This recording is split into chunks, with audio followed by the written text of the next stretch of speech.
Guys അതിഥി വന്നു. Guys good morning. ഇന്ന് ഞാനൊരാളെ പരിചയപ്പെടുത്തി തരാം നിങ്ങൾക്ക് കേട്ടോ. ഇന്ന് ഞാൻ അൺഎക്സ്പെക്റ്റഡ് ആയിട്ട് ഫിഷിന് തീറ്റ കൊടുക്കാൻ വേണ്ടിയിട്ട് ഫാമിൽ വന്നപ്പോൾ കണ്ടൊരു അതിഥിയാണ്. അതിഥി എന്ന് പറഞ്ഞപ്പോൾ നിങ്ങൾക്ക് മനസ്സിലായിട്ടുണ്ടാവുമല്ലോ. നമുക്കൊന്ന് കണ്ടോക്കാം. പ്ലാന്റഡ് ആയിട്ടുള്ള ടാങ്കാണ്. അത്യാവശ്യം കിപ്പി ഗ്രാസും ഒക്കെ നിറഞ്ഞു നിൽക്കുന്ന ടാങ്കാണ്. ഇതിൽ ഗോൾഡ് എന്ന് കേട്ടിട്ടുള്ളത് കണ്ട. അപ്പോൾ കാലത്ത് തീറ്റിട്ട് കൊടുക്കാൻ വന്നപ്പോഴാണ് ഈ കാഴ്ച കണ്ടത്. അതിഥി വന്നിരിക്കുന്നു. അതിഥി ഗായ്സ് ഇവിടെ ഇരിക്കുന്നുണ്ട് നമ്മുടെ ആള്. ഇതാണ് എന്നിട്ടാ നമ്മുടെ ആള്. എന്തൊരു വെറൈറ്റി ഗോൾഡ് കളറൊക്കെ ഉണ്ട് തലേമേ. ഇത് ഏതാണ് വെറൈറ്റി എന്നാണ് നിങ്ങൾക്ക് അറിയുമെങ്കിൽ നിങ്ങളൊന്ന് കമൻറ്റ് ചെയ്യണം കേട്ടോ.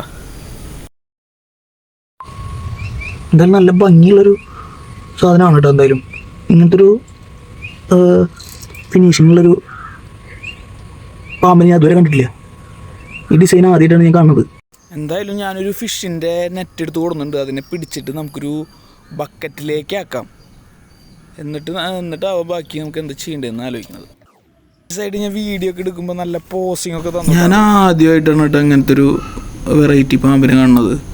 ഇത് നോൺ വെനമസ് എന്നാണ് എൻ്റെ ഒരു ഫ്രണ്ട് പറഞ്ഞത്. മൂപ്പര് സ്നേക്കിൻ്റെ സ്പെഷ്യലിസ്റ്റാണ്.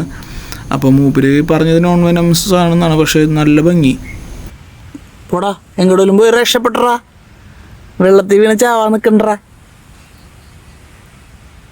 ഇതുപോലെയുള്ള പാമ്പുകളെ നമ്മൾ കണ്ടാലും കൈകൊണ്ട് പിടിക്കാനോ അല്ലെങ്കിൽ അവരെ ഉപദ്രവിക്കാനോ നിൽക്കാതെ എങ്ങനെ സേഫായിട്ട് ഉള്ള പരിപാടികൾ ചെയ്യുക. ഞാനിത് വെനമസ് അല്ല എന്ന് അറിഞ്ഞ കാരണം കൊണ്ടാണ് ഇതിൻ്റെ ബക്കറ്റിലേക്ക് കോരിയിട്ടിട്ട് കൊണ്ട് കളഞ്ഞത്. അതും ഞാൻ കൈ കൊണ്ട് തൊട്ടിട്ടില്ല. നമ്മൾ നെറ്റ് കൊണ്ട് എടുത്തിട്ടാണ് അതിനെ ഇതിലേക്ക് ആക്കിയത്. അപ്പോൾ ബിവെയർ.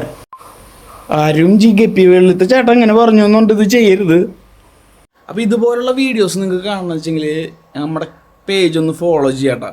പിന്നെ നമ്മുടെ വീഡിയോസൊക്കെ ഒന്ന് ലൈക്ക് ചെയ്ത് വിടുക. സിമ്പിൾ പരിപാടിയല്ലേ. അപ്പോൾ സന്ധിക്കും വരെ വണക്കം.